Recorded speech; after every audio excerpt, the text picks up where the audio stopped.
안녕하십니까. 율촌중대재해센터장을 맡고 있는 조상욱 변호사입니다. 오늘 서울경제 율촌중대재해센터 공동 웨비나 신청자가 4,000명을 넘었습니다.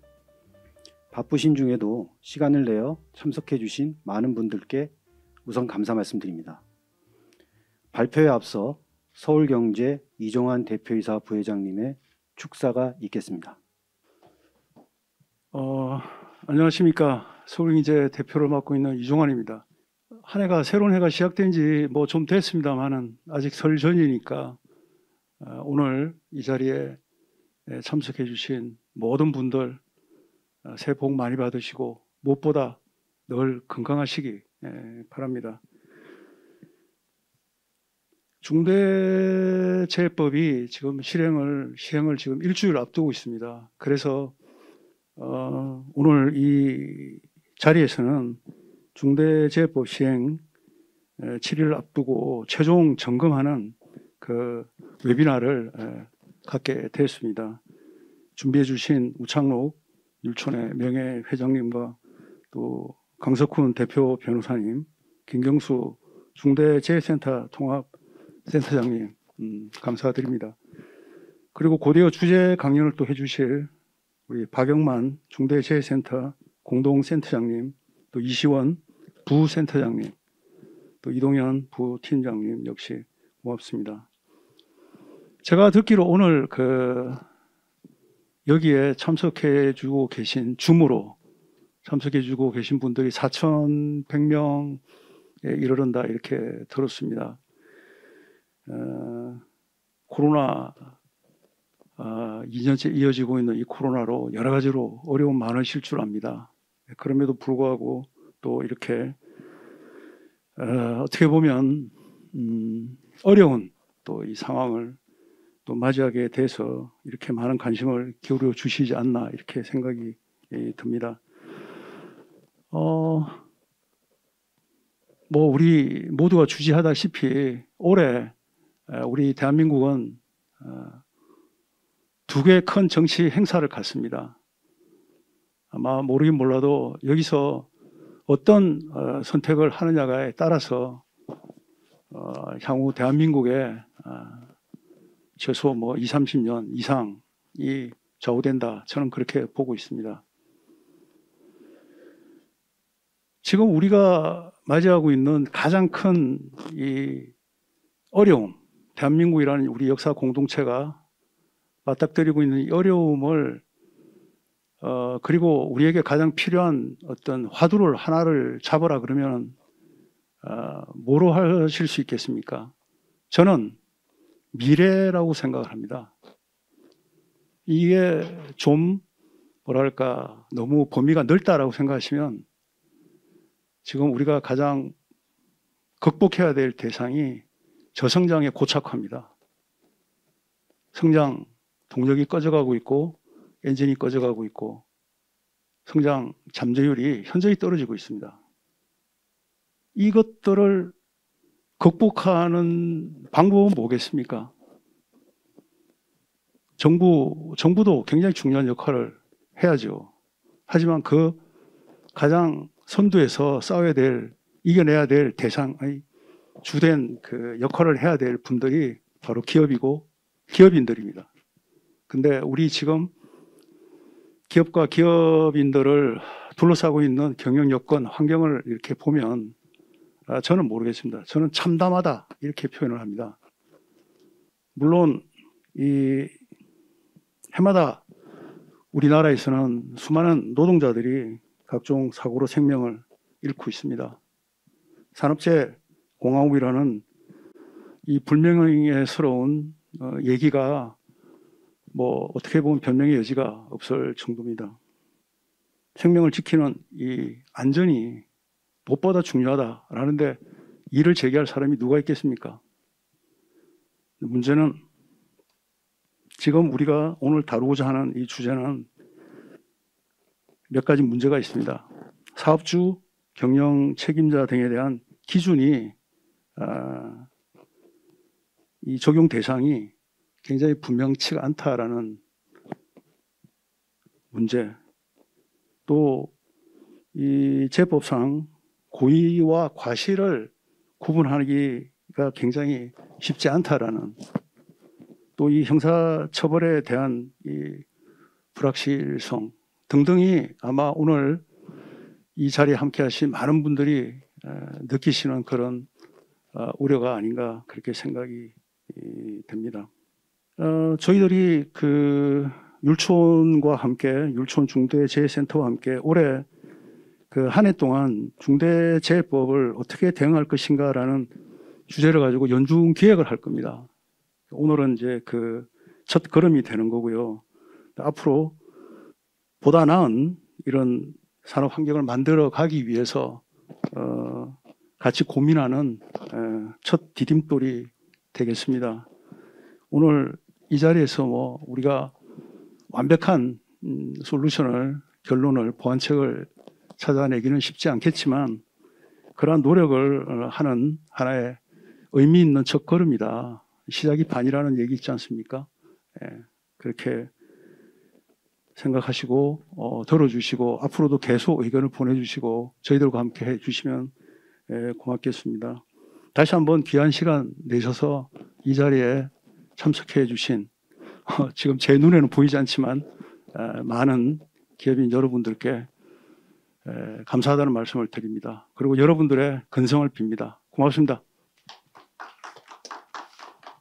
네, 감사합니다.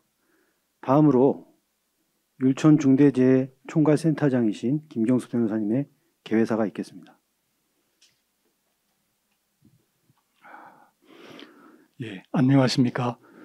율촌 중대재해 총괄센터장을 맡고 있는 김경수 변호사입니다. 우리 이종환 부회장님 좋은 말씀 많이 해주셨는데요. 더구나 바쁘신 연초 주중임에도 불구하고 서울경제와 저희 센터가 공동 주최하는 오늘 웨비나에 많은 분들이 참석해 주셨습니다. 먼저 기업의 산업안전, 법무 담당 임원님들을 비롯한 우리 참석자 여러분들께 진심으로 감사를 드립니다. 지난해 1월 중대재해법 시행 이후에 산업안전과 중대산업재해 규제 환경에 많은 변화가 있었습니다. 이런 변화된 환경 속에서 어느새 중대재해법 시행이 이제 일주일 앞으로 다가왔습니다. 중대재해법 시행 전에 산업안전관리체계 구축 상황을 최종 점검하고 부족한 점을 보완하기 위해서 그동안 많은 기업들, 많은 기업인들이 고심하고 또 노력해 왔습니다. 그러나 저희들이 이 과정에서 중대재해법 기업 자문을 하다 보면은 이런 기업의 어떤 경영자의 책임의 문제라든가 또는 협력업체와의 관계 설정 등에서 안전보건관리체계 구축상 중요한 쟁점에서 여전히 많은 불확실성이 남아있음을 알게 됩니다. 지금 강화된 법의 요구를 충족하는 동시에 기업 현실에 맞는 안전보건관리체계 구축이 매우 절실하고 또 필요한 때가 되었습니다. 그리고 우리 사회에는 아직도 중대재해가 빈발하고 있습니다. 중대재해로 인해서 기업 위기가 초래되는 경우도 많이 있고 효과적인 사후 대응으로 기업 경영의 위기를 최소화할 수 있도록 하는 것이 지금부터 철저히 준비해야 될 것들이라고 생각을 합니다. 오늘 웨비나를 통해서 율촌 중대재해센터는 자문 과정에서 저희 센터 전문가들이 배우고 느낀 바를 적극 공유하고자 합니다. 오늘 웨비나가 안전보건관리체계 구축에 관한 불확실성을 해소하고 중대재해 발생 시 효과적인 대응체제를 갖추는 데 실무적으로 기여할 수 있었으면 좋겠다는 바람입니다. 감사합니다.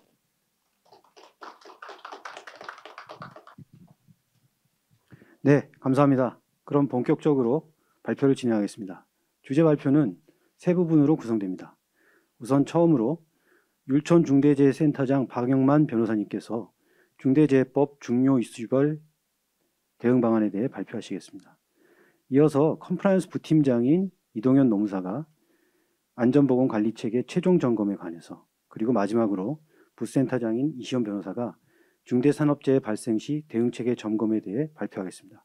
첫 발표를 시작합니다. 박영만 변호사님께 마이크를 넘기겠습니다.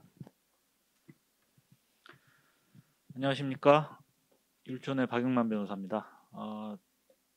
이제 바로 코앞에 닥친 중대재해처벌법 시행에 맞춰서 준비해야 될 주요 이슈들을 살펴보도록 하겠습니다. 5가지 정도를 살펴보고자 합니다. 먼저 가장 이제 질문을 많이 받는 내용이 CSO를 선임해야 되느냐, CSO를 선임하면은 CSO의 권한과 책임을 어떻게 해야 되느냐는 질문을 가장 많이 받고 있고, 현장에서도 여기에 대한 궁금증이 많은 것 같습니다. 우선 CSO와 관련해서 정부의 입장은 안전보건의 전문가가 아닌 CEO가 중대재해처벌법상의 모든 책임을 부담하기는 어렵기 때문에 전문가인 CSO의 조력을 받는 것을 적극 권장을 하고 있습니다.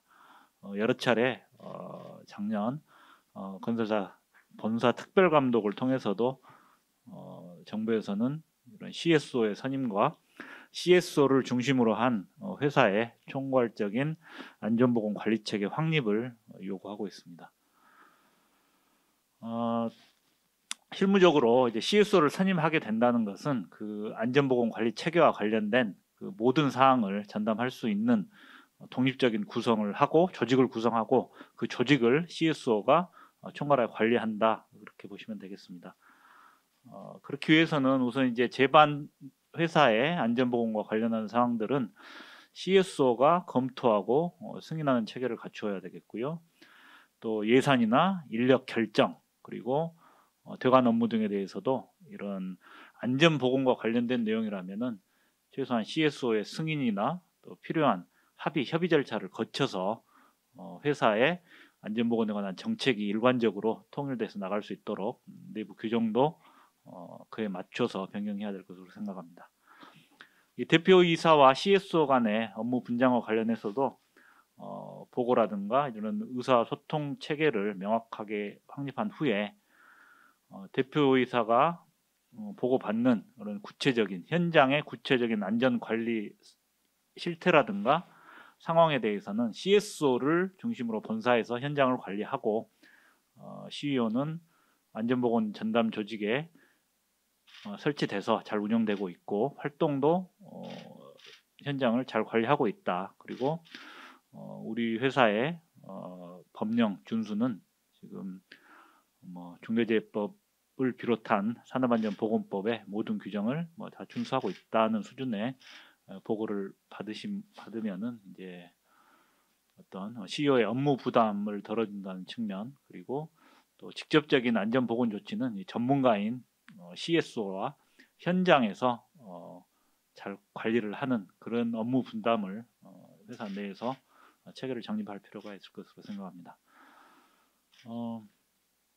이제 CSO를 선임하고 이 CSO가 그 중대재해법에 규정된 대로 안전보건에 관한 권한을 실제적으로 충분히 부여받아서 이행을 한다면은 CSO도 대표이사에 준하여 안전보건을 담당하는 경영자의 책임자에 해당할 수는 있습니다. 다만 그렇다고 하더라도 현재 해석상으로 어떤 CEO가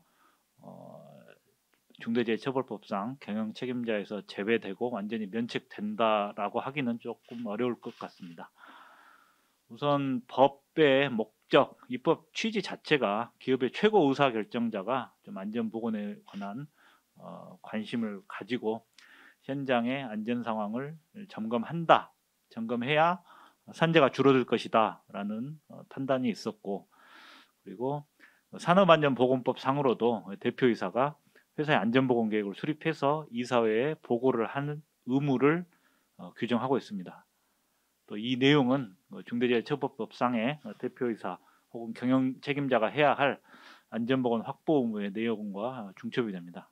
따라서 이 경영 책임자의 이런 정의와 관련해서는 이 떠눈의 의미는 일단은 현재로서는 정부의 해석대로 중첩적인 의무로 일단 해석을 하고, 대표이사도 적절한 수준에서 현장의 안전관리 상황에 대해서 CSO를 통해서 보고받고 총괄적인 상황을 파악함으로써 이러한 법 시행에 대비할 필요가 있을 것으로 생각합니다.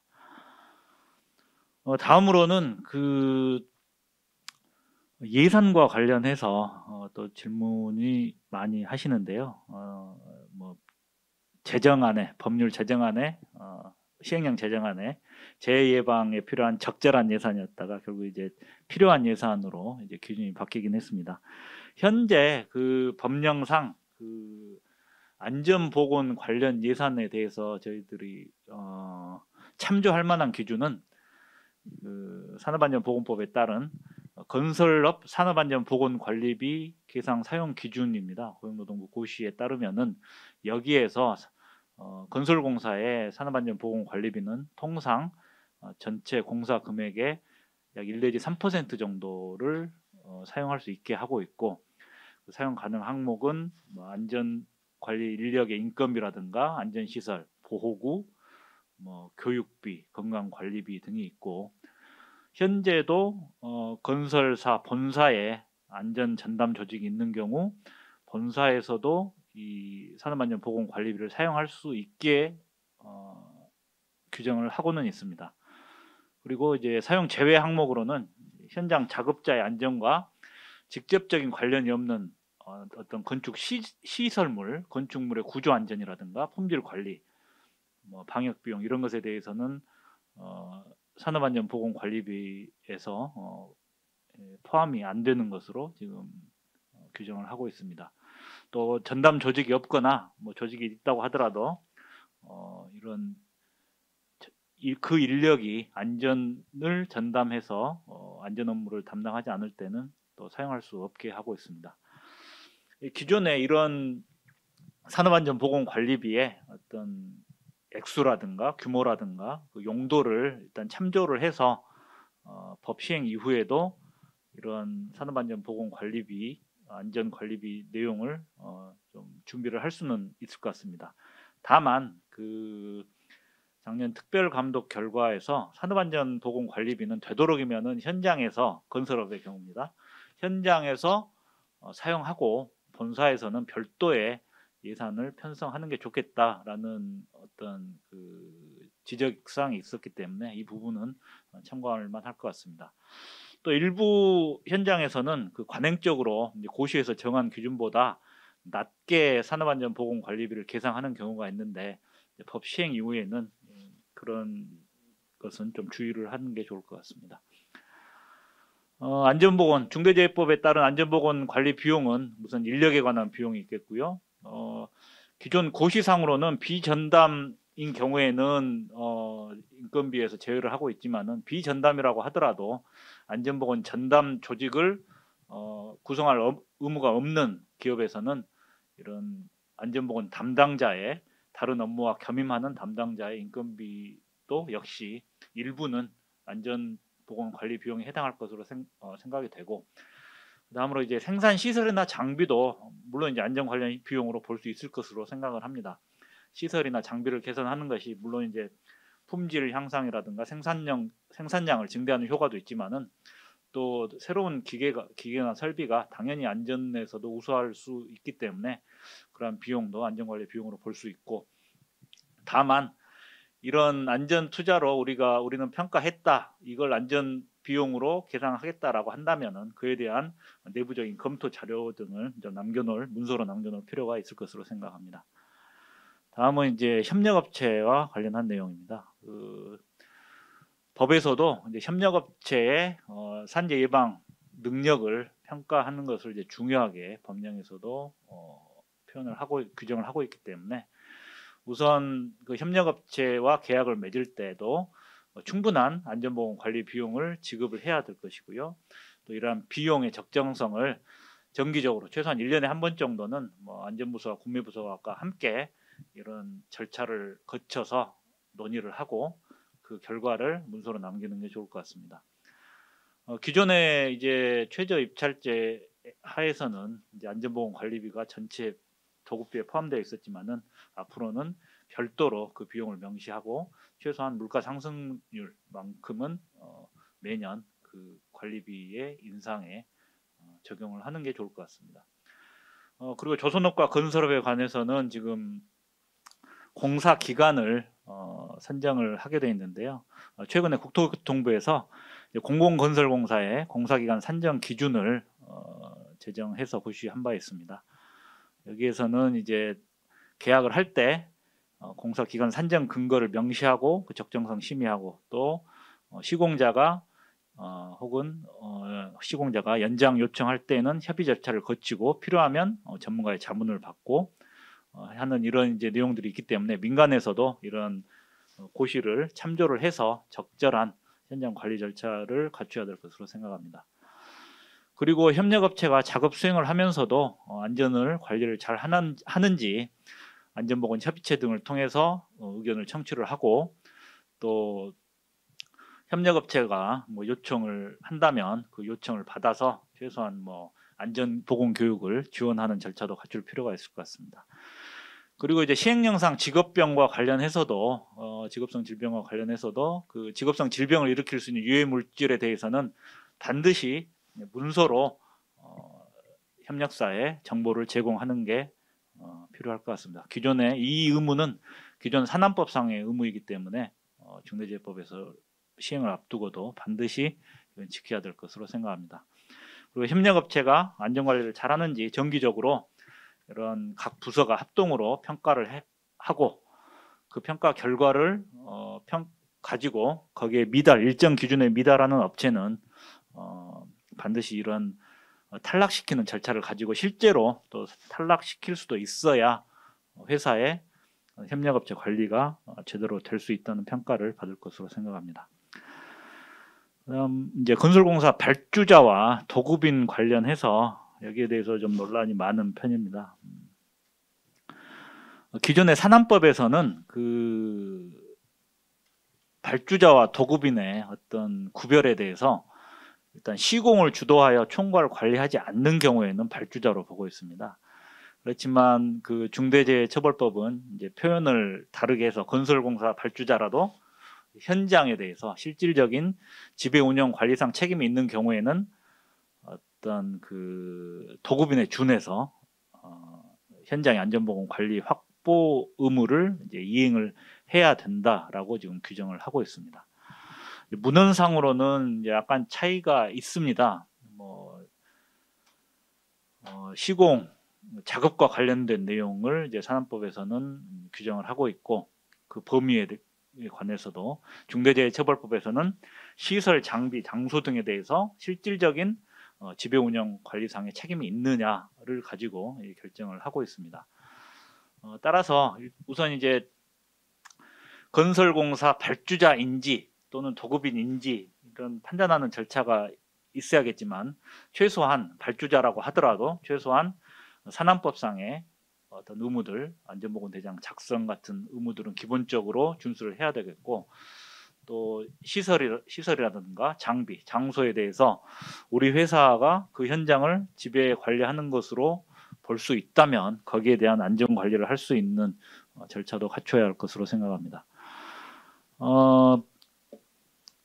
우선 이제 발주자, 기본적으로 발주자라는 전제 하에 그러면 발주자는 중대재해처벌법상의 책임을 모두 면하게 되는가에 대해서는 좀 검토가 필요할 것 같습니다. 발주자인지 도급인인지 혹은 발주자라고 하더라도 책임을 지게 될지는 결국 사고가 나는 순간 그 구체적인 사고와 관련해서 현장의 위험 요인을 누가 통제하고 있었느냐에 따라서 결정이 날 수밖에 없을 것으로 생각합니다. 기본적으로 사업장 밖에서 신축 공사를 하는 경우에는 산안법상으로도 발주자에 해당될 것으로 보이고 사업장 그 중대재해처벌법 적용 가능성도 낮을 것으로 생각합니다.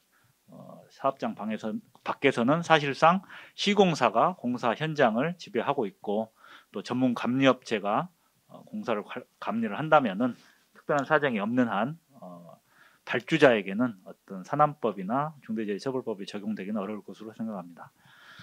다만 사업장 내에서 뭐 시설을 유지 보수한다거나 해체 혹은 뭐 이렇게 작업을 하는 경우에는 그 원칙적으로는 그 사업장 내는 그 발주자의 지배 관리하는 공간이기 때문에 산안법상 도급인으로서 어떤 의무 안전보건 조치 의무라든가 중대재해처벌법상 안전보건 확보 의무를 부담하는 경우가 많을 것으로 생각합니다. 그 다음으로 이제 사업장 내에 완전히 새로운 건물을 신축하거나 증축할 경우에는 공사 현장이 다른 사업장 구역과 명확히 구분되고 또 발주자가 현장의 지배권을 시공사에 완전히 이전을 했다면은 발주자에 대해서는 중대재해처벌법 적용 가능성이 낮을 것으로 보입니다. 그러나 골조가 올라간 이후에 어떤 구체적인 현장 내부에 시설의 설비, 장비의 설치가 들어가는 경우에는 이런 시공사의 업무에 대해서 발주자라 하더라도 긴밀하게 협조를 하고 지휘를 해야 될 경우가 있기 때문에 그런 경우에는 좀 사안에 따라서 판단이 달라질 것으로 생각합니다. 그래서 건설공사를 발주한다고 하더라도 우선 이제 안전보건 관리 체계를 기본적으로는 우리 현장, 우리 사업장이고 내가 관여한다면은 최소한 시공사가 안전 관리를 잘 하도록 적절하게 감독하고 요구를 하는 것이 필요할 것으로 생각합니다. 사전에 이 현장이 우리 회사가 지배 관리 운영하는 현장인가를 조금 판단할 수 있는 절차를 거치시고 이 현장에 대해서는 우리의 관여도가 높기 때문에 사실상 도급인으로서의 책임을 질 가능성이 높다라고 한다면은 적극적으로 법에 따른 안전보건 조치를 취하는 게 맞을 것 같고요. 만약에 뭐 명확하지 않다라고 하더라도 이건 이 현장을 실질적으로 지배 관리 운영했는지는 결국은 이제 사후적으로 판단할 수밖에 없습니다. 따라서 사전적으로 나중에 어떻게 될지를 모른다고 하더라도 나중에 의무가 없었습니다라는 판단을 받더라도 의무가 없었지만 우리는 최대한의 우리가 할 수 있는 안전 관리를 했고 시공사에 이것을 요구했습니다라는 것을 가지고 어떤 법적인 책임이나 위험이 증대될 것으로는 생각하기 어렵습니다. 다만 그 시공사에 대한 관여를 하더라도 안전한 작업, 안전한 조치에 대한 것이 아닌 작업의 구체적인 공정이라든가 시설, 장비에 대한 어떤 지배권을 행사하는 것은 조금 주의를 해야 될 것 같습니다. 최소한 그 안전보건 담당 조직이 안전보건 조치에 대해서 시공사에 요구를 하고 또 그러한 것에 대해서는 이거 현장의 안전을 지키기 위한 조치라는 점이었다라는 것을 명확하게 남기는 것이 필요할 것 같습니다. 다음 이제 과로사와 관련해서는 뭐 여러 차례 말씀드렸습니다만은 기본적으로 과로사도 이 중대재해에 해당할 수 있다라고 보고 있는 것 같습니다.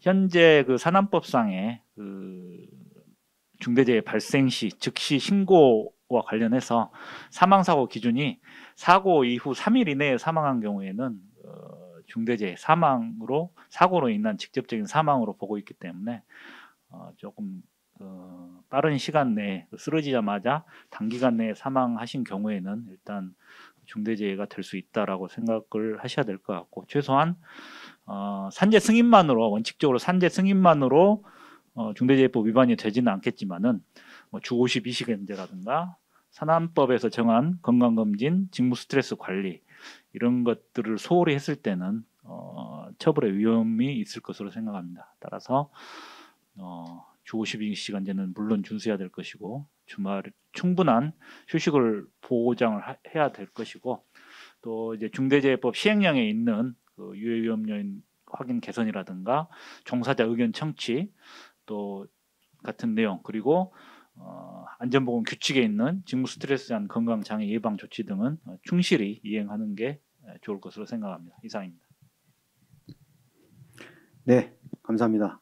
박용환 변호사님께서 발표해 주셨습니다. 저희가 지금까지 총 그 4차례의 웨비나를 했는데요. 4차례 웨비나 하면 할 때마다 수백 개씩 질문이 옵니다. 그 중에서 가장 중요하고 많이 물어보신 질문이 오늘 다룬 5가지입니다. CSO, 그다음에 예산, 그다음에 협력업체, 건설공사 발주자, 그리고 과로사 이런 것들입니다. 여기에 대해서는 아직까지 오늘 보셨듯이 정확한 답은 없지만 기업들이 가장 중요하게 생각해야 될 것은 가장 안전한 선택을 해야 된다. 중대재해처벌법과 관련해서는 아직 시행이 되진 않았는데 너무나 중요한 법이고 굉장히 중요한 법이니만큼 안전한 선택을 하고 안전하게 운영을 해야 되겠다 이런 생각을 좀 해봅니다. 네, 그럼 두 번째 발표로 넘어가겠습니다. 두 번째 발표는 안전보건관리체계의 최종 점검에 대해서 이동현 부팀장님께서 발표해 주시겠습니다. 마이크 넘기겠습니다. 예, 안녕하십니까. 중대재해센터 이동현 노무사입니다. 중대재해처벌법 시행이 약 일주일밖에 남지 않았습니다. 그렇기 때문에 현업에 계신 분들이 걱정이 상당히 많을 것으로 생각됩니다. 그래서 저는 회사에서 중대재해처벌법상 안전보건 확보 의무의 가장 중요한 내용인 안전보건 체계 구축과 이행에 대해서 이제 수립하신 거에 대해서 어떻게 실무적으로 최종적으로 점검할 수 있는가에 대한 사항에 대해서 좀 자세히 말씀드리도록 하겠습니다. 그래서 제가 발제할 주요 내용은 지금 이제 일주일밖에 남지 않았기 때문에 이걸 들으시는 대부분의 회사나 현업에서는 나름대로의 이제 회사에 맞는 안전보건 관리 체계를 이미 구축하셨을 거라고 생각이 듭니다. 그래서 그러한 안전보건 관리 체계가 과연 이 중대재해처벌법에 적법한 것인가 또는 적절한 것인가를 체크하기 위해서 최종 점검하기 위해서 어떠한 방식으로 점검을 해야 되는지를 좀 말씀드리고요. 그러한 점검 포인트를 말씀드린 이후에 안전보건 관리 체계 중에 가장 중요한 사항들에 대해서 예시적으로 제가 설명을 좀 드리고 그 다음에 이러한 안전보건 관리 체계는 일시적인 이벤트로 끝나면 안 되고 계속적으로 지속적인 이행을 담보해야 되기 때문에 그러한 사항을 우리가 현업에서 어떻게 지속적으로 점검하고 이행할 수 있을지에 대해서 말씀을 드리도록 하겠습니다. 이제 보시는 바와 같이 여러 번 보셨을 겁니다. 그래서 이렇게 시행령은 이렇게 안전보건 확보 의무를 13개 정도로 정의하고 있고요. 그래서 여기에 따라서 이제 마련된 안전보건 관리 체계가 어떻게 저희가 실효성 있게 이행될 수 있는가에 대해서는 다음과 같이 체크 포인트를 생각해 보실 수 있을 것 같습니다. 그래서 저희 회사에서 수립한 안전보건 체계 관련해서 각 의무별 이행 방안이 빠짐없이 일단 수립이 되었는지, 그리고 이행 방안의 수준은 적절한지, 그리고 이행 방안별 이행 주체라든지 절차 이러한 것들이 명확히 수립이 되어 있는지, 그리고 마지막으로 이행 방안이 실효성 있게 이행될 수 있도록 규정화가 되어 있느냐, 이러한 부분을 큰 카테고리화해서 점검을 하실 수 있을 거라고 생각합니다. 즉 세 가지 크게 체크 포인트가 있을 수 있습니다. 그래서 지금 뭐 공개 자료들도 상당히 많이 나왔습니다. 고용노동부에서 배포한 가이드라인이라든지 해설서, 그리고 며칠 전에 배포한 FAQ도 그렇고요. 그래서 그러한 사항들이 전부 다 저희 저희가 이런 안전보건 관리 체계가 제대로 수립되었는지에 대한 어떤 적법성과 적절성을 판단할 수 있는 기준이 될 것이고요. 만약에 그런 기준에 맞는 안전보건 체계에 대한 요소가 확정이 됐다라고 하면 그것이 잘 이행될 수 있도록 절차라든지 업무 아레나 등 이행 체계가 구축되어 있는지를 한번 보셔야 될 거고, 마지막으로 그러한 이행 체계가 지속적으로 이행될 수 있도록 이행 방안을 규정화하는 규정 체계, 관리 체계에 대해서도 살펴볼 필요가 있겠습니다. 그래서 첫 번째 체크 포인트로 이런 판단 기준을 그러면 어떻게 우리가 봐야 되느냐에 대해서 조금 더 구체적으로 말씀을 드리면, 단순히 중대재해처벌법과 시행령 이런 부분은 아직 추상적인 부분이 있습니다. 이제 시행도 아직 안 됐고 이제 될 거기 때문에 선례도 없고, 그래서 그것만으로 저희가 판단 기준을 삼기는 어렵고, 결국에는 이 중대재해처벌법이 시행되고 특히 중대산업재해와 관련된 수사기관은 고용노동부입니다. 그렇기 때문에 그 고용노동부의 시각이나 해설, 관점 이런 것들이 상당히 중요합니다. 그런 측면에서 고용노동부에서 이제 배포한 해설서라든지 고용노동부 가이드라인, 그리고 몇 개의 대규모 건설사를 중대재해처벌법 시행 대비해서 특별 감독을 했었는데, 그런 특별 감독에서 안전보건 체계 관련돼서 이제 점검을 했었던 그런 요소라든지 이런 여러 가지 부분들을 좀 참고하실 수 있겠고, 이틀 전에 나온 뭐 FAQ 이런 것들도 한 번씩 보실 필요가 있겠습니다.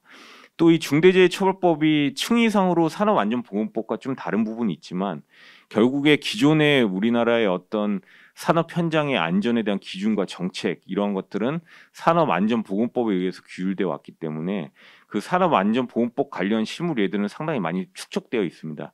그래서 그러한 사항들도 당연히 참고가 될 것이고요. 그다음에 지금 시점에서 가장 중요한 것은 이 앞에 말씀드린 것들은 이제 객관적인 시각에서 보시는 것이라면 과연 이 지금 우리 회사가 수립한 안전보건 관리 체계가 기존의 우리 회사의 안전보건 실태와 정합성이 있느냐, 실제로 이것이 이행될 수 있느냐에 대한 부분을 반드시 최종 점검해 보셔야 될 거고, 그다음에 마지막으로 저희 회사의 특성, 화학업종이면 화학업종, 건설업종이면 건설업종, 아니면 서비스업종, 아니면 우리 회사는 사무직만 있는 업종이다라고 한다면 거기에 맞는 수준의 안전보건 관리 체계가 수립되었는지를 종합적으로 좀 고려하실 필요가 있겠습니다. 그다음에 체크포인트 두 번째는 이러한 이제 판단 기준에 따라서 저희가 어느 정도 저희 수립한 안전보건 체계가 주요 요소를 담았다라는 판단이 되시면 그 다음에는 이제 이러한 수립된 안전보건 체계가 잘 실효성 있게 이행될 수 있느냐의 문제입니다. 그런 것이 이행될 수 있기 위해서는 일단 절차가 있어야 되고 그걸 누가 이행할 것이냐, 누구에게 보고하고 누가 승인할 것이냐, 이러한 여러 가지 이제 복잡한 문제들이 있습니다. 그래서 그것이 제대로 작동하기 위해서는 절차와 RNR 등이 이제 명확히 수립되어 있을 필요가 있겠습니다.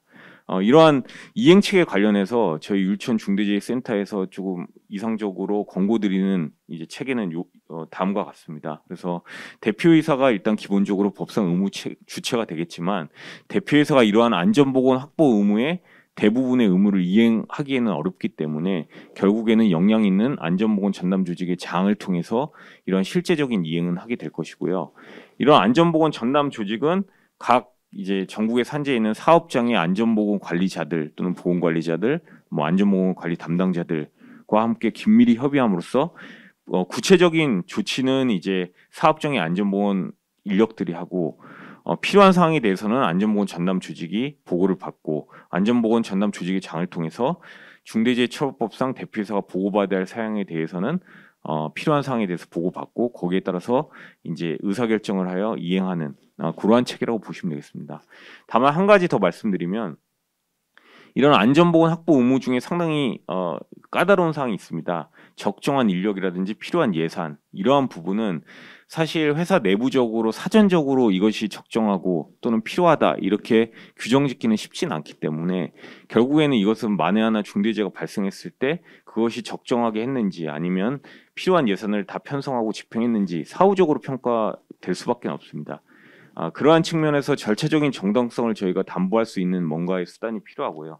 그런 측면에서 이제 어떤 집단적으로 심의할 수 있는 위원회 또는 외부 전문 인력이 참가해서 이러한 의사결정이 객관적이고 공정하게 됐다라는 것을 좀 입증할 수 있는 그러한 절차를 별도로 마련해 두실 것을 권고드립니다. 그다음에 이러한 이행체계까지 이제 수립이 됐으면 마지막으로는 이러한 이행체계가 지속될 수 있도록 규정화할 필요가 있겠습니다. 그래서 제가 아래 예시를 좀 두었는데요. 이러한 예시와 같이 중대재해처벌법상 안전보건 확보 의무의 범위가 일단 구체화돼 있어야 되고요. 그것을 통해서 이제 실효성 있는 안전보건 확보 의무 이행이 가능하고 또한 안전보건 확보 의무에 충실한 이행이 입증 가능하도록 규정화가 돼 있고 그러한 규정에 따라서 이행을 한다면 저희가 만에 하나 중대재해가 발생한다고 하더라도 이런 규정에 따라서 저희는 이행을 했다라는 점을 입증함으로써 이제 그 책임이 면책되거나 감경될 수 있는 그런 것을 기대할 수 있을 거라고 생각합니다. 그래서 지금까지 이제 저희가 점검할 수 있는 세 가지 크게 요소에 대해서 포인트에 대해서 말씀드렸습니다. 그렇다면 이러한 것을 가지고 실제로 저희가 안전보건 확보 의무 또는 안전보건 관리 체계 중에 주요한 내용에 대해서 어떻게 점검을 해야 되는지에 대해서 제가 예시로 좀 설명을 드리겠습니다. 첫 번째로는 이제 위험성 평가에 대한 부분입니다. 안전보건 관리 체계 중에 중요한 부분 중 하나죠. 왜냐하면 결국에는 사업장 내에 유해 위험 요인 때문에 중대재해가 발생하기 때문에 그래서 이러한 것들을 어떻게 제거하고 대치하고 통제하느냐 이 부분이 상당히 실무적으로 또 현업에서도 관심이 많은 부분이라고 생각합니다.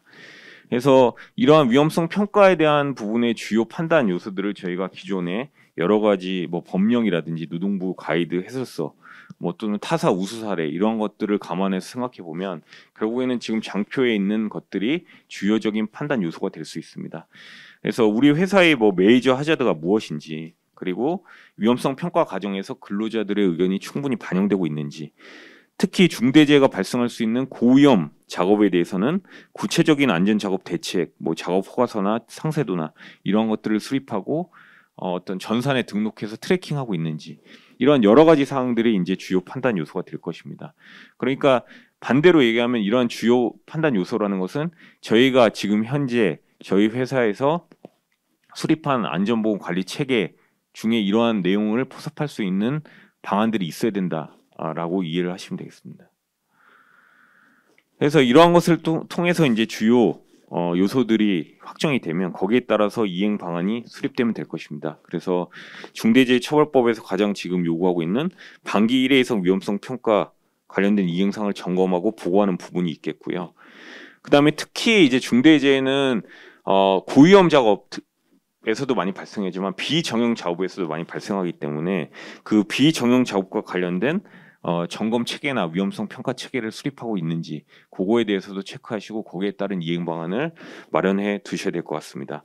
그래서 우측에 보시는 바와 같이 이러한 이행체가 수립됐으면 이제 규정화할 필요가 있겠습니다. 규정은 결국엔 규정화하는 이유는 이것이 실제로 작동할 수 있도록 주체라든지 그 절차를 명확히 하는 부분입니다.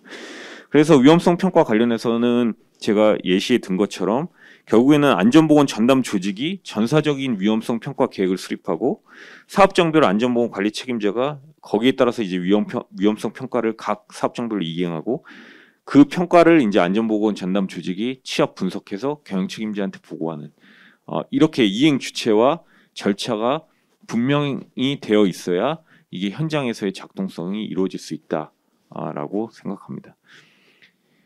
이러한 위험성 평가 부분에 대해서 제가 사전 질의를 좀 많이 워낙 한 200개, 300개 질문이 들어왔는데요. 그 중에서 상당히 많은 질문 중에 하나가 중대재해처벌법상 위험성 평가 특히 유해 위험 요인 확인에 대해서 반기 1회 즉 연 2회죠. 연 2회 점검해라 이렇게 돼 있는데요.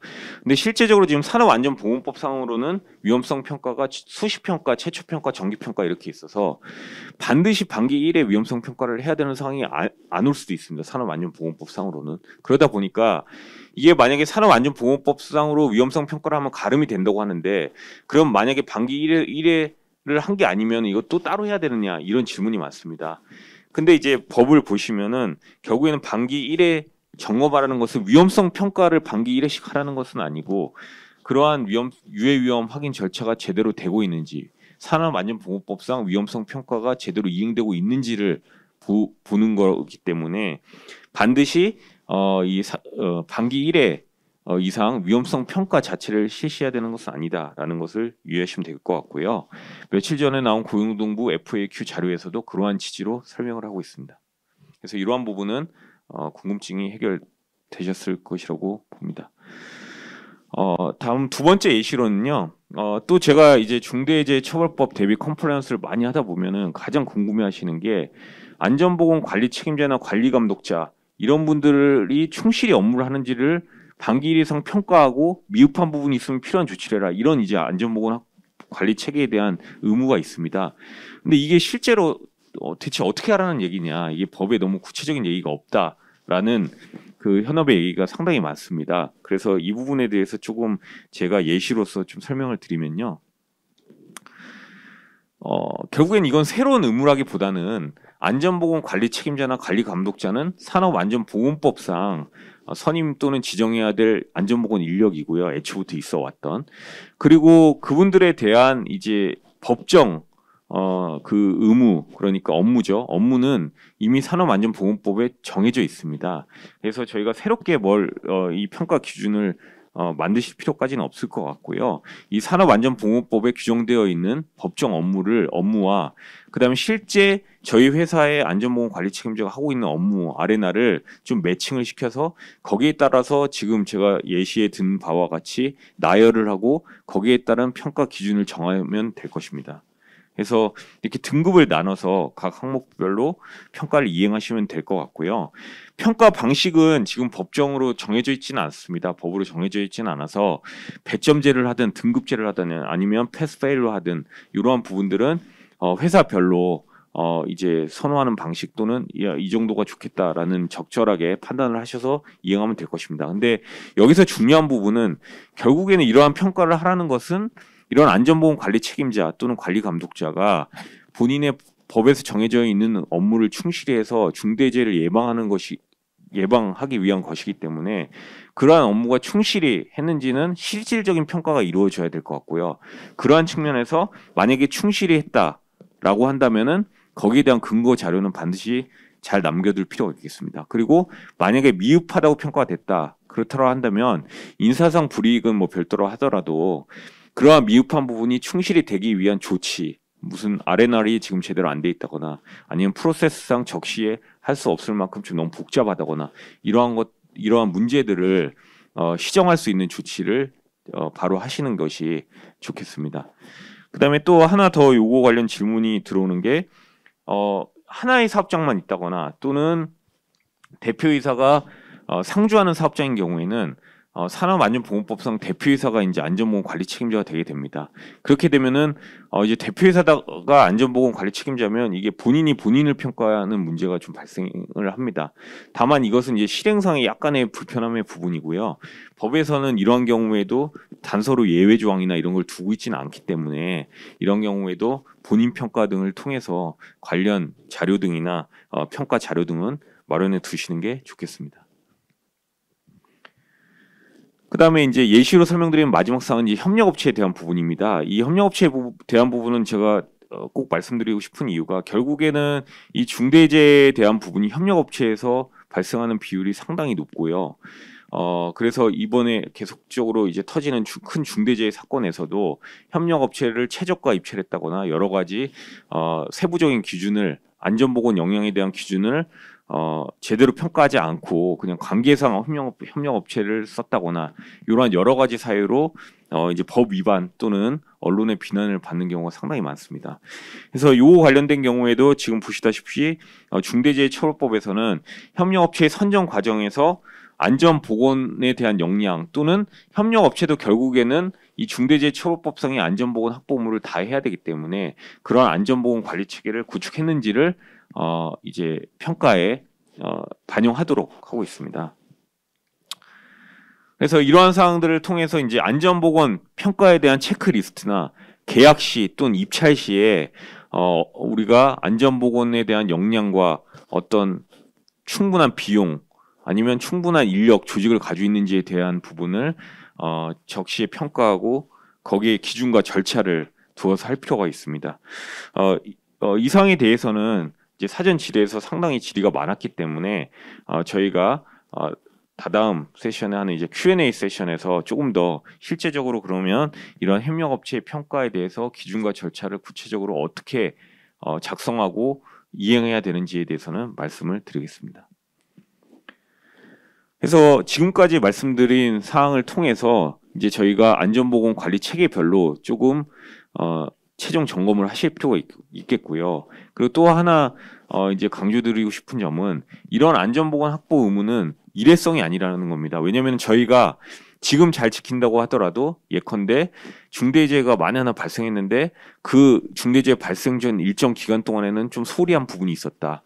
그런 경우에는 바로 안전보건 확보의무의 위반을 통한 이제 형사처벌의 문제가 발생하기 때문에 지금 제가 예시에 든 바와 같이 체크리스트, 즉 어떤 그 안전보건 관리 체계에 따른 액션 플랜을 정확히 정의를 하고 거기에 따른 주기라든지 안전보건 전담 조직, 관리 책임자, 뭐 위원회, 경영 책임자 별로 어떠한 이제 업무를 해야 되는지를 규정하고 거기에 따라서 지속적으로 체크하는 그러한 업무도 필요하다고 하겠습니다. 네, 그래서 마지막으로 지금 상당히 걱정과 염려가 많으실 텐데 결국에는 저희가 지금 현재 이렇게 수립하고 계시는 안전보건 관리 체계가 적정한가에 대해서는 방금 말씀드린 대로 지금 나와 있는 판단 기준에 따라서 한번 리뷰는 해보실 필요가 있겠다. 그리고 거기에 따라서 이제 절차나 업무 R&R이 명확히 구분되어 있는지 이행 체계를 점검하고 이행 방안이 규정화되어 있는지를 관리 체계를 점검할 필요가 있겠습니다. 그리고 이러한 세 가지가 모두 점검이 되고 우리가 적절하다라고 판단이 되시더라도 이거는 상시적으로 이루어져야 되기 때문에 체크리스트나 이런 것들을 통해서 상시적인 관리가 필요하겠습니다. 네, 이상으로 안전보건 관리 체계에 대한 최종 점검에 대한 발제를 마치겠습니다. 감사합니다. 네, 감사합니다. 이동현 부팀장님께서 안전보건관리체계 최종 점검에 대해서 발표해 주셨습니다.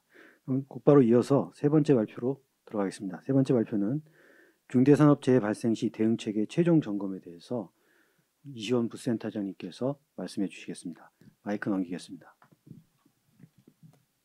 안녕하십니까. 중대재해센터 이시원 변호사입니다.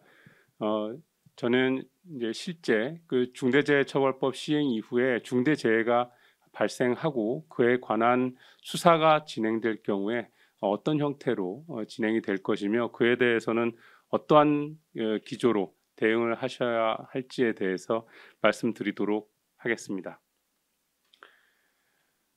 우선 중대재해처벌법이 시행된 이후에 과연 이에 대한 처리와 수사에 있어서 어떠한 변화가 초래될 것인지를 한번 넓게 살펴볼 필요가 있습니다. 우선 가장 큰 변화는 재해 발생의 경우에 수사 대상이 확장된다는 점입니다. 종래 산업안전보건법 체계에서는 조사 대상은 그 현장에 국한되는 경우가 많았습니다. 하지만 중대재해처벌법 체계에서는 그 안전보건관리 체계와 그 이행이 수사의 대상이기 때문에 전사 안전관리 시스템에 대한 수사가 불가피합니다. 두 번째로 최고 의사결정권자에 대한 수사가 역시 불가피합니다. 종래 산업안전보건법 체계에서는 안전조치를 이행할 행위자가 누구인지 물색하는 과정이 필요하였습니다마는 중대재해처벌법은 이미 법률 안에서 최고 의사결정권자를 그 수사 대상으로 특정하고 있기 때문에 수사 대상이 이미 결정된 상태에서 재반 수사가 진행되는 그런 상황이 발생할 것으로 보입니다. 다음으로 처벌 수위가 법정형의 처벌 수위가 굉장히 높고 또한 5배에 이르는 징벌적 손해배상까지 가능한 상황이기 때문에 피해자 또는 그 유족과 조기 합의가 굉장히 어려울 것으로 생각이 됩니다. 아울러 중대재해처벌법 입법 시부터 금일까지 지속되고 있는 재반 온런과 각종 이해단체의 관심까지 함께 고려한다면 중대재해에 대해서는 장기간 강도 높은 수사가 이루어질 가능성이 매우 높습니다.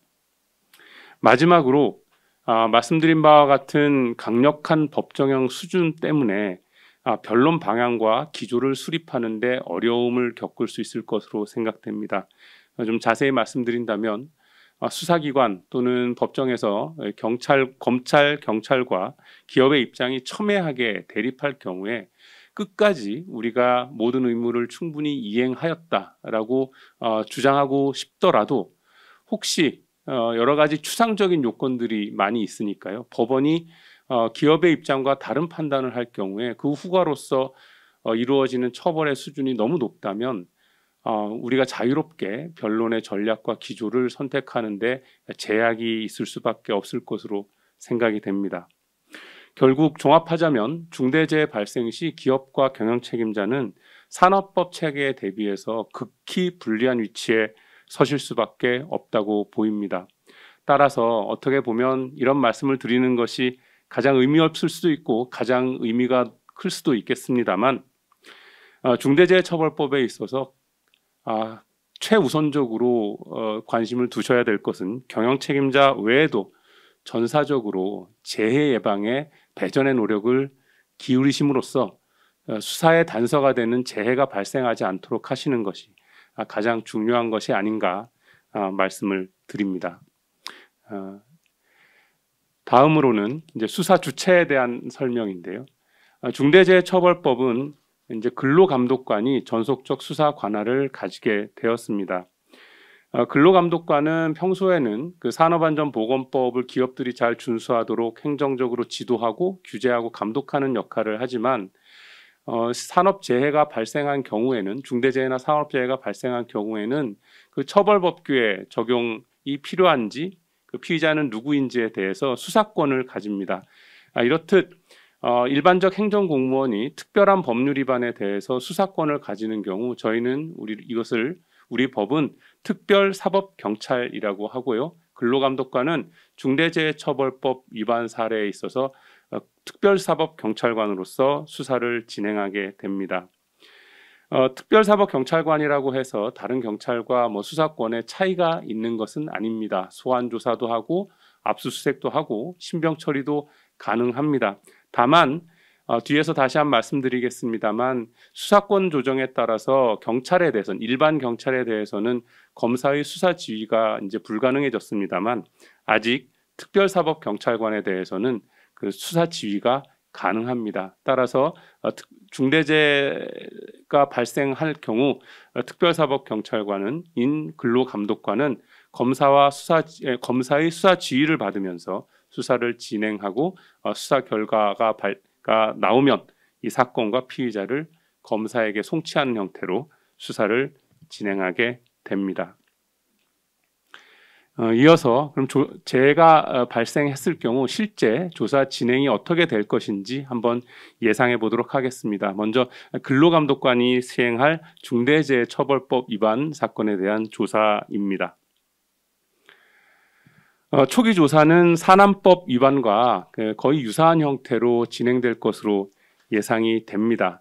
먼저 근로감독관들은 사고 원인 규명에 집중할 것인데요. 왜냐하면 중대재해처벌법이 그 두 단계의 인과관계가 요구되는 구조이기 때문입니다. 중대재해처벌법은 재해가 발생했다고 무조건 처벌하는 것이 아니라 중대재해처벌법이 요구하는 안전보건 확보 의무의 불이행으로 인해서 재해가 발생한 경우만 처벌할 수 있기 때문에 재해로부터 재해가 발생한 원인이 중대재해처벌법상 안전보건 확보 의무의 불이행이 있다는 그런 결론을 이끌어내기 위한 사실관계와 논리를 입증하여야 합니다.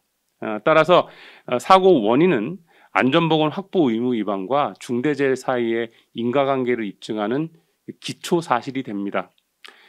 다시 한번 설명드리면 사고 원인이 규명되어야 원인과 연결된 구체적 안전보건 조치 의무 위반이 뭐냐, 예를 들어서 산안법 위반의 구체적 조항이 뭐냐, 다음으로 그러면 이러한 조치 의무 위반과 연결되어 있는 중처법상 안전보건 확보 의무 위반이 무엇이냐라는 이런 논리 구조를 가지고 수사가 진행되어야 하기 때문입니다. 따라서 초기 조사는 산안법 위반과 상당한 유사한 형태로 진행될 것입니다. 이어서 이건 산안법과는 좀 다른 내용인데요. 과연 중처법 적용이 되는 부분이냐에 대한 조사가 필요합니다. 왜냐하면 중대재해처벌법은 중대재해처벌법에 적용되는 요건들을 좀 다르게 적용하고 있기 때문인데요. 슬라이드에서 보시는 바와 같이 상시근로자 이제 유해가 되지 않는 부분은 50인 이상이겠고요. 건설공사 공사금액 기준도 봐야 되고 재해로 사망하거나 상해를 입은 사람이 과연 종사자 중대재해처벌법이 정의하고 있는 종사자 범위에 포함되느냐 또 봐야 되고 질병이나 상해의 경우에 6개월 등 법령이 요구하고 있는 여러 가지 요건을 충족하는 재해이냐도 검토해야 됩니다. 마지막으로 가장 중요한 부분일 텐데 그 재해가 발생한 사업장이 그 해당 기업이 또는 기관이 해당 법인이나 기관이 실질적으로 지배, 운영, 관리하거나 또는 도급 위탁 용역의 경우에 그러한 지배, 운영, 관리에 책임이 있는지 여부에 대해서는 또 역시 살펴보아야 할 것입니다. 이러한 조사가 진행이 되면서 다음으로 과연 경영 책임자가 누구인지 식별하는 단계가 필요할 것입니다. 이런 경영 책임자 식별을 위한 조사 단계는 이제 구체적 안전보건 조치 의무 위반, 그러니까 안전보건 관계법령상 위반이 있는 경우에 아마 본격적으로 시작될 것으로 생각이 되는데요. 중대재해처벌법이 경영 책임자를 규정함에 있어 대표이사 또는 이사와 같은 특정 직책자가 아니라 기업의 최고 의사결정권, 풀어서 얘기하면 사업을 대표 총괄하는 권한과 책임이 있는 자 등이라고 얘기를 하고 있기 때문에 실질적으로 그 기업에 있어서 최고 의사결정권을 가지고 있는 사람이 누구인지를 살펴볼 것입니다. 이를 위해서는 해당 기업의 조직 체계나 정결 규정, 업무 분장 내용을 요구함은 물론이거니와 실제 결제 서류를 통해서 과연 누가 최종적으로 결정하는지를 살펴볼 볼 것입니다. 또한 이러한 그 발견된 이미 제출 또는 이미 제출하는 서류 등으로 사실관계가 명확하지 않다고 판단될 경우에는 당연히 압수수색까지도 진행될 것으로 보입니다. 다음으로는 과연 중대재해처벌법상 안전보건 확보 의무 위반이 있었느냐, 있었다면 무엇이냐에 대한 본격 조사가 이루어질 것입니다. 사고 현장만 보아도 어떤 산업안전보건 기준에 관한 규칙이 위반되었는지 알 수 있는 산안법 위반과는 달리 중대재해처벌법은 과연 중처법이 정하는 어떤 안전보건 확보 의무가 사고의 원인과 연결되었는지 직관적으로 알기가 너무 어렵습니다. 예산의 부족일 수도 있고 유해 위험 요인 평가가 잘못될 수도 있고 종사자 의견을 반영하지 않았기 때문일 수도 있습니다. 따라서 이런 법의 구조상 중처법이 정하는 15가지 의무사항에 대한 망라적 조사가 대부분의 경우 불가피할 것 같으로 생각이 됩니다.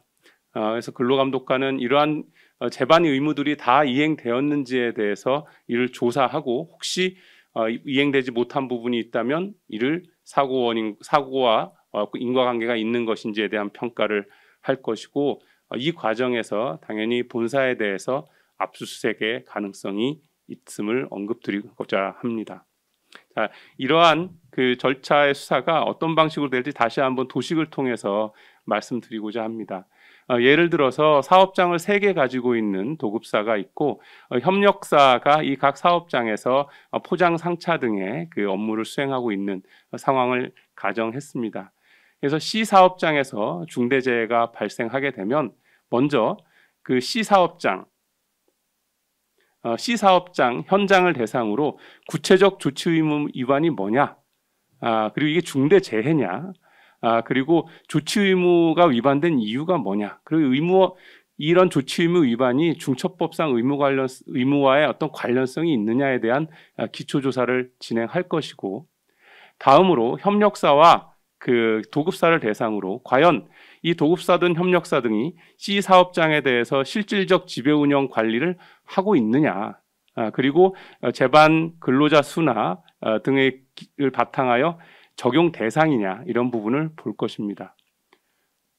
다음으로 협력사든 도급사든 같이 과연 이 두 회사에서 최고 의사결정을 담당하는 경영 책임자가 누구냐를 식별한 후에 그럼 그 경영 책임자가 과연 중대재해처벌법상의 모든 의무를 이행하였느냐를 살펴보는 순서로 그 근로감독관의 수사는 진행될 것으로 보입니다.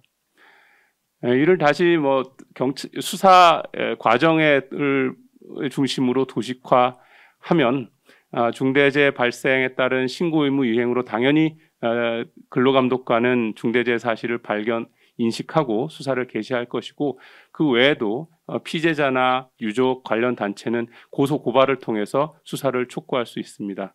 그래서 특사경은 말씀드린 바와 같은 다양한 수사 활동을 통해서 중처법상 의무 위반 여부, 그 인과관계, 또 경영 책임자성, 그리고 고의 등을 입증하여 검사에게 사건을 송치할 것이고, 검사는 이 특사경 근로감독관 수사에 대해서 누구를 입건할 것인지, 누구를 경영 책임자로 볼 것인지에 대한 단계부터 최종 수사 결론의 타당성에 대해서까지 수사 지휘를 통해 사건을 넘겨받을 것이고, 사건을 넘겨받아서 보완할 거 있으면 보완하고 증거와 법리를 검토한 후에 기소와 불기소의 최종 판단을 하게 될 것입니다. 여기까지 이제 근로감독관이 수행하는 중대재해처벌법 위반 사항에 대해서 설명을 드렸는데요.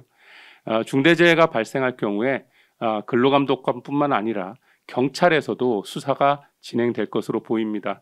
경찰의 수사는 크게 2갈래로 이루어질 것 같은데, 첫 번째는 업무상 과실치사상의 부분입니다. 종래 산업재해에 대해서는 근로감독관이 산업안전보건법 위반으로 입건 수사를 하게 되면 경찰은 업무상 과실치사로 함께 입건해서 수사를 진행했습니다.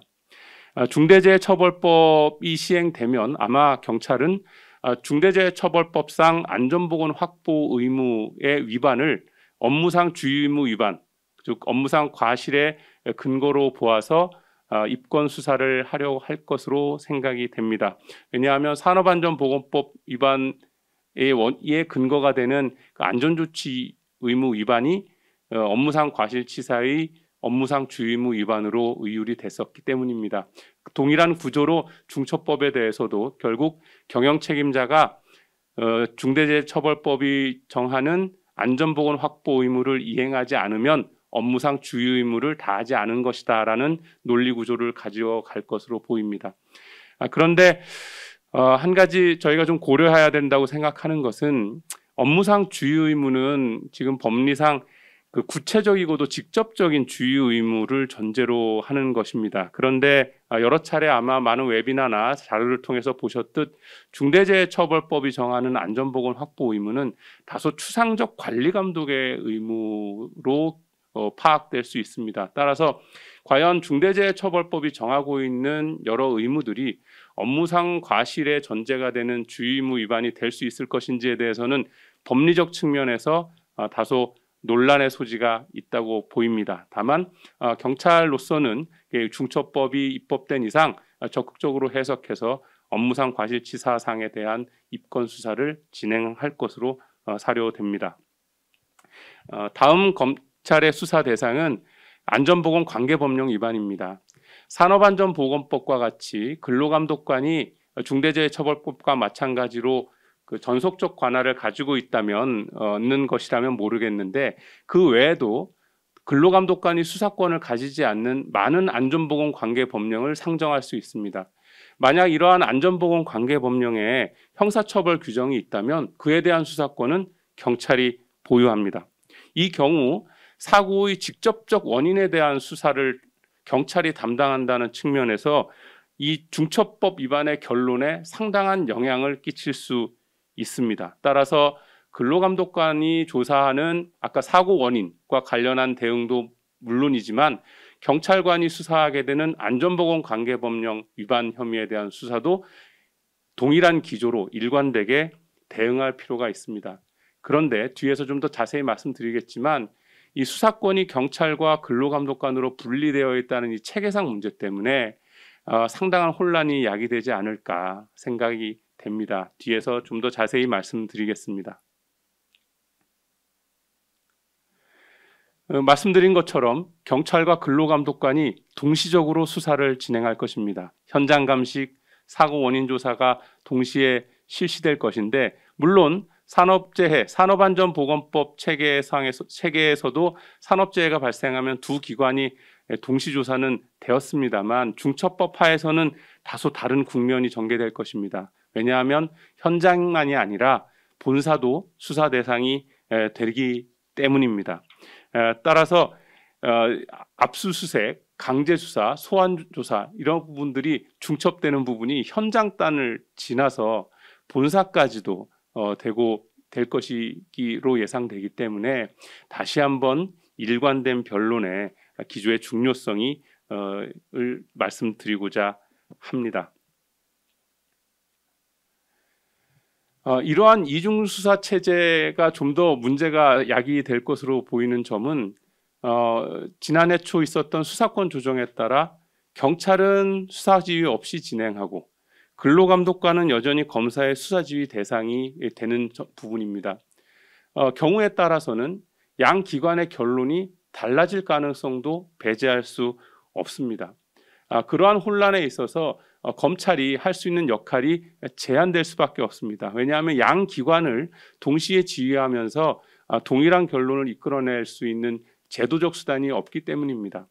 하지만 그렇다고 하더라도 여전히 검찰은 각종 영장 청구권, 근로감독관에 대해서는 여전히 가지고 있는 수사지휘권, 그리고 경찰에 대해서 가지고 있는 보완수사 요구 결정권 등을 활용해서 아마 결론을 수렴하는 최종적인 그 의사결정의 사실상의 기능을 수행하지 않을까 생각이 됩니다.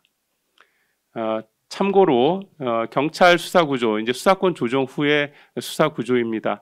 말씀드린 것처럼 검찰은 경찰의 수사가 진행되는 동안에는 수사지휘를 이행할 수가 없고 송치된 사건에 대해서 보완이 필요하면 보완 수사 요구, 불송치 사건에 대해서 수사가 미진하다고 하면 재수사 요구 등으로 사후적으로 관여할 수 있는 방법밖에 존재하지 않습니다. 이렇게 수사가 진행될 때 그러면 우리는 어떻게 대응할 것인가 말씀드리겠습니다. 가장 먼저 수행해야 될 과업은 수사 대응 컨트롤 타워를 구축하는 것입니다. 만약 중대재해가 발생하고 강력한 수사가 진행되고 언론에 관심이 되면 수많은 채널을 통해서 다양한 정보가 홍수처럼 쏟아져 들어올 것입니다. 따라서 일관된 의사결정 체계가 없을 경우에는 대응에 상당한 혼란이 야기될 것입니다. 이를 방지하기 위해서 책임 있는 의사결정이 가능한 이번금을 중심으로 안전, 법무, 노사, 홍보가 모두 참여하는 TF가 구성되는 것이 적절하다고 생각이 됩니다. 이렇게 구성된 TF는 정보를 취합해서 이를 내부적으로 보고하고 이를 바탕으로 의사결정까지 기능을 수행하는 것이 바람직할 것입니다. 아울러 대외 소통 창구로서 원보이스가 유지되도록 메시지를 관리하고 또한 추측성, 책임 회피성 발언을 통해서 수사 방향의 혼란을 야기하거나 기업 이미지가 훼손되는 것도 막을 필요가 있습니다. 또한 변호인과의 소통도 해야 되는데요. 특히 사고 원인과 관련되어 있는 전문 분야에 대해서 변호인은 법률 전문가이지 기술이나 사업에 대한 전문가는 아닙니다. 따라서 변호인에 대해서 전문가로서의 의견을 지원하고 또한 언론 제기의 의혹에 대한 해명 등 사실관계를 파악하는 역할도 그런 컨트롤 타워가 수행함이 타당하다고 보입니다. 이러한 컨트롤 타워가 구축되면 가장 먼저 사고 원인에 대한 조사와 대응 기조가 수립되는 것이 필요합니다. 수사기관이 사고 원인을 처음 파악하는 것처럼 수사를 받는 사람도 사고 원인을 파악해야 대응 기조를 파악할 수 있습니다. 목격자나 현장 인력, 공정 전문가를 대상으로 파악하되 다만 이러한 그런 원인 파악 과정이 증거인멸 또는 말맞추기로 오인될 우려를 각별히 유의하셔서 의도된 질문으로 오해되는 일이 없도록 유의하여야 할 것입니다. 이런 과정을 통해서 사고 원인이 파악이 되면 이 사고 원인과 관련된 안전보건 확보 의무의 식별 및 그 이행 상황을 점검하여 주시기 바랍니다. 특히 그 의무가 기업 내 의사결정을 요구하는 경우에는 그 의사결정의 합리성과 객관성을 소명할 수 있는 근거를 미리 취합해 두시는 것이 좋겠습니다. 아울러 앞서 말씀드렸지만 언론 제기 의혹은 그냥 언론 제기 의혹과 기업 이미지에 관련되는 것이 아니라 수사의 기초 단서가 됩니다. 그 측면에서 언론에서 제기되는 의혹들이 무엇인지 모니터링하고 이를 사실관계를 파악해서 해명할 준비를 하시는 건 역시 필요하다고 보입니다. 사고 원인이 정확히 파악되면 중처법상 안전보건 확보 의무 이행 상황을 전반적으로 점검하여 주시기 바랍니다. 슬라이드에서 보시는 바와 같이 각종 중처법이 요구하고 있는 의무들을 잘 지켰는지, 기준은 존재하는지, 그 기준이 있다면 적용이 되는지, 그 이행 상황을 점검하였는지, 그 이행 상황이 점검된 것들이 경영 책임자 등에게 보고되었는지를 망라적으로 보시되 특히 혹시 위험성 평가 시 발견된 유해 위험 요인 개선이 안 됐거나 종사자 의견이 반영되지 않은 것이 있거나 안전보건 예산 등을 수립하는 과정에서 감액이 이루어진 경우와 같이 뭔가 의사결정이 있었다면 앞서 말씀드린 것과 같이 합리성과 객관성을 설명할 수 있도록 미리 준비할 수 있어야 하겠습니다. 이러한 확인된 이행 상황은 언제든지 서면 제출이 가능하도록 신속히 정리할 필요가 있겠습니다. 이상을 종합해서 말씀을 드리면 중대재해처벌법 수사가 진행될 경우에 우리가 핵심적으로 변론할 것은 이 슬라이드에 보시는 세 가지입니다.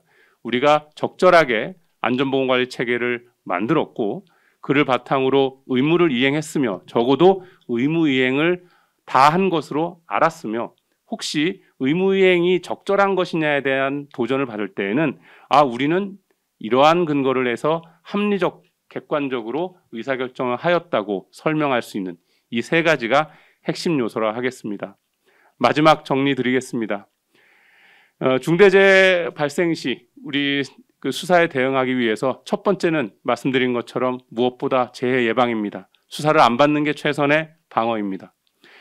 다음으로 평소 안전보건과 관련한 업무 수행에 있어서는 의사결정의 합리성과 객관성을 유지하는 데 더욱 노력을 기울여 주십시오.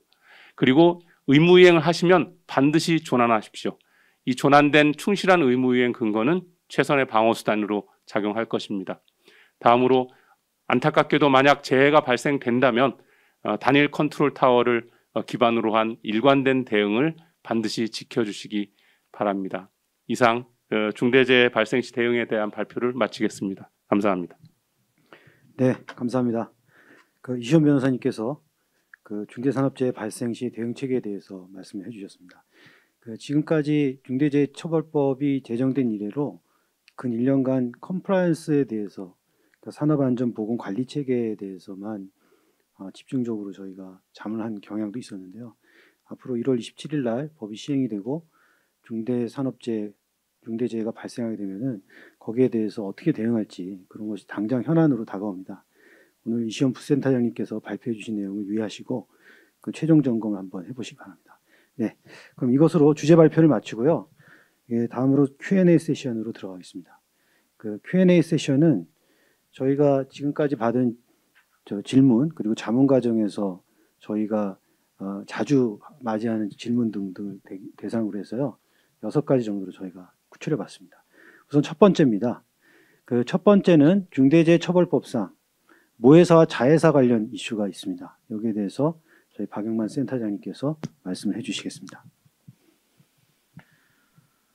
네, 모회사와 자회사 간의 어떤 이제 현장의 지배 운영 관리 관해서 좀 중대재해 발생 시 이슈가 발생할 수 있을 것으로 생각합니다. 특히 이제 모자 회사 간 모회사의 임원이 이제 자회사의 임원을 겸직하는 경우에는 어떤 이제 자회사에서 발생한 중대재해가 모회사에도 영향을 끼칠 수가 있기 때문에 여기에 대해서 좀 사전에 점검을 할 필요가 있을 것 같습니다. 원칙적으로는 이제 자회사와 모회사는 서로 다른 법인격을 가진 별개 회사이기 때문에 자회사에서 발생한 사건이 이제 모회사에 법적으로 영향을 끼치진 않을 것으로 생각합니다. 다만 특별한 사정이 있는 경우에는 모회사 역시 자회사에서 발생한 중대재해와 관련해서 법 위반의 책임을 지게 될 가능성도 있을 것으로 생각합니다. 특히 이제 모회사 임원이 자회사의 대표이사를 겸직한다거나 또는 이제 자회사에 파견을 가셔서 그 회사의 주요 사항, 특히 안전보건과 관련된 예산이라든가 인원 이런 정책 같은 결정에 대해서 구체적인 어떤 의사 결정권을 행사했다면은 그 모회사에서 자회사를 실질적으로 지배 운영 관리한 것이 아니냐라는 이제 판단을 받을 수가 있을 것 같습니다. 그런 경우에는 모회사의 대표이사도 이런 자회사에서 발생한 중대재해에 대해서 이런 중대재해처벌법상의 의무 위반 여부에 대해서 좀 조사를 받게 될 가능성이 있을 것으로 생각을 합니다. 이런 실질적인 지배 운영 관리와 관련해서 아무래도 뭐 자회사의 업무는 모회사에서 어느 정도 관여를 할 수밖에 없기 때문에 그 관여의 정도를 어떻게 할 것인지 어떤 기준을 세울 필요가 있을 것 같습니다. 먼저 이제 저희들이 통상적으로 이제 업무를 중대재해 관련 이제 자문 업무를 수행하다 보면 자회사가 모회사에게 안전보건에 관한 모든 업무를 의존하는 경우가 있습니다.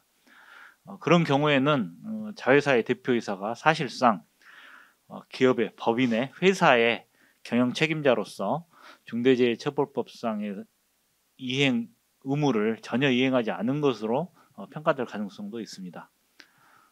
자회사에서 이런 만약에 또 그렇게 된 경우에는 또 자회사에서 발생한 중대재해에 대해서도 모회사에서 이런 자회사의 안전보건 업무를 관리를 했기 때문에 모회사의 대표이사가 이런 자회사에 대해서도 경영 책임자로서 책임을 부담하게 되는 그런 최악의 상황까지도 발생할 수도 있을 것으로 생각을 합니다. 따라서 이런 모자 회사와 간의 관계에서는 자회사 역시 별도로 최소한의 안전보건 관리 체계를 갖추고 그에 따라 전담 인력이 담당자가 겸임 전담을 할 수 없다면은 담당자라도 임명을 해서 이런 담당자가 자회사 자체의 안전보건 확보 의무를 이행할 필요가 있고, 또 모회사가 자회사 업무에 관여를 한다고 하더라도 이런 일정한 정도 수준 이상의, 특히 안전보건과 관련해서 과도하게 모든 것을 모회사의 결정에 따라 자회사는 단순히 이행만 하는 그런 상황이 된다면은 이런 중대재해와 관련한 책임이 모회사로 번질 우려가 있기 때문에 특별히 주의를 하셔야 될 것으로 생각합니다. 네, 감사합니다. 그럼 곧바로 이어서 저희 두 번째 질문입니다. 그 사업장 밖에서 사고 발생 시의 책임 문제, 역시 굉장히 많이 질문이 오는 문제인데요. 여기에 대해서 저희 박영만 센터장님께서 계속 이어서 답변해 주시겠습니다. 네, 그 회사의 지배 관리, 실질적인 지배 관리를 여부가 문제되는 그런 사업장 외부에서 이런 중대재해가 발생한 경우에 거기에 대해서도 어떤 회사에서 책임을 져야 되느냐가 문제가 될 것으로 생각을 하고 있습니다. 정부에서는 그 개인사업주나 법인기관이 실질적으로 지배 운영 관리하는 사업 또는 사업장이 아닌 경우, 그 시설, 장비, 장소 등에 대해서 지배 운영 관리 책임이 있는 경우에는 그 종사자에 대한 안전보건 확보 의무를 부담하고, 그로 확보 의무를 이행하지 않아서 발생한 재해에 대해서는 책임을 물을 수 있다라고 설명을 하고 있습니다. 이런 실질적인 지배 운영 관리는 결국 이제 기존의 산안법상의 법리에 따라서 산안법상의 내용에 따라서 판단을 하게 될 것으로 생각을 합니다. 지배 운영 관리와 관련해서는 그 현장의 장소의 유해 위험을 잘 알고 그 유해 위험을 통제할 수 있는 권한이라든가 의무가 있는 그런 경우를 현장에 대한 지배 운영 관리 의무가 있다라고 판단을 하고 있습니다. 따라서 사업장 밖이라도 사업주가 작업 장소를 제공하는 등 실질적으로 지배 관리하는 장소는 모두 회사에서 관리하는 책임을 지게 되는 작업 장소에 포함이 될 것입니다. 수급인이 어떤 이제 작업 장소라든가 시설 설비를 직접 소유하는 경우도 있을 것이고, 또는 이제 제3자로부터 임차하여 사용하는 경우가 있을 것입니다. 이런 경우에는 도급인 소유의 장소라든가 도급인이 직접 작업 장소라든가 시설을 확보를 해서 임차인에게 수급인에게 제공한 경우가 아니라면 원칙적으로는 이 도급인이 지배 운영 관리하는 범위에 해당하지는 않을 것입니다. 그렇지만은 계약 형식상 임대차라든가 여러 가지 다른 방법을 이용하고 있다고 하더라도 임대인이 노무를 제공한다거나 혹은 반대로 임차인이 노무를 제공하고 실질적인 현장의 위험 관리를 직접 하는 권한이나 책임이 있는 사람이 누구인지, 그런 경우에는 임대인이 그런 현장을 지배 관리하는 경우에는 임대인이 도급인이 될 것이고, 임차인이 실질적으로 현장을 지배 관리했다라고 할 때에는 임차인이 그 시설의 소유권이라든가 어떤 다른 업무의 관여와 상관없이 그 현장을 실질적으로 관여하는 도급인이 돼서 경영 책임자 등의 의무가 적용될 것으로 생각을 합니다. 또 이제 많이 물어보시는 질문이 사업장 밖에서, 특히 이제 고객사에 방문해서 고객사의 요청으로 고객사에 방문해서 어떤 기계 기구를 설치한다거나 유지 보수를 작업을 했을 때 그때는 누가 도급인 내지 현장의 실질적인 지배 관리자로서 중대재해법상 책임을 부담하느냐라는 질문을 하시는데요. 사업장 밖에서 작업을 하더라도 그 작업 자체가 회사의 어떤 지시에 따른 작업일 때에는 그 장소는 원칙적으로는 실질적으로 지배 운영 관리하는 사업이고 그 장소로 보아야 할 것입니다.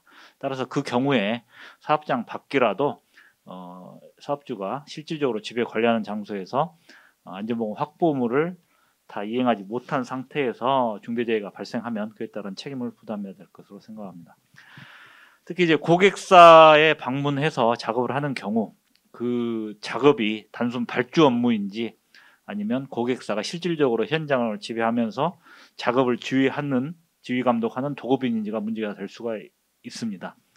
현장에서 고객사가 직접적으로 주도권을 가지고 작업을 지휘하는 경우에는 단순 발주자라기보다는 도급인으로 인정될 가능성이 높고, 그런 경우에는 그 고객사가 도급인으로서 현장의 안전보건 시설의 설치와 관련된 안전조치 의무가 있고,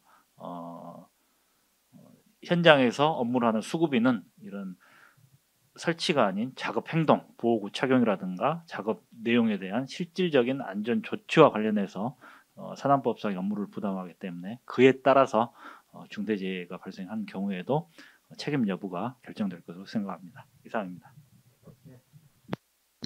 네, 감사합니다.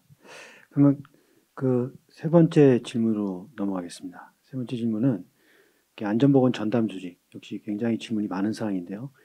안전보건 전담 조직의 구성 관련 실무 문제에 대해서 우리 이동현 부팀장님께서 말씀을 해주시겠습니다. 네, 안전보건 전담 조직에 대해서는 기존에도 문의가 상당히 많이 있어 왔고, 그다음에 이번 웨비나에 대한 사전 질의에도 상당히 많은 부분을 차지한 질문이었던 것 같습니다.